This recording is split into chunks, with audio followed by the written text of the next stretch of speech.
كنت بحاول أرضي الكل، أهلي، شغلي، والناس اللي بحبهم، بس نسيت نفسي. في علاقة كنت متمسك بيها مش علشان كانت مريحة، بس علشان كنت خايف أبدأ من تاني.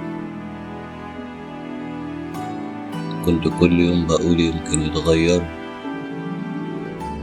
يمكن يتحسن الوضع، بس الحقيقة كل ما بكمل كنت أنا اللي بتكسر.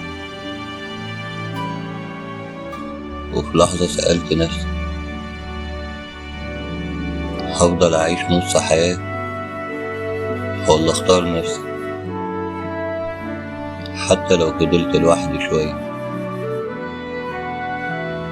وأخدت القرار، مكملتش العلاقة.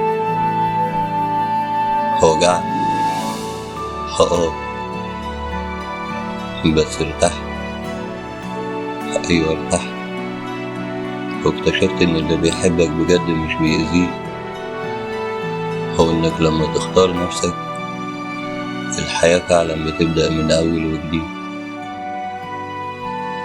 لو مريت بعلاقة كنت لازم تختار فيها بين نفسك وبينهم، احكيلي في التعليقات. وعلشان تتابع باقي الحلقات ما تنساش تشترك في القناة علشان يوصلك كل جديد. سلام.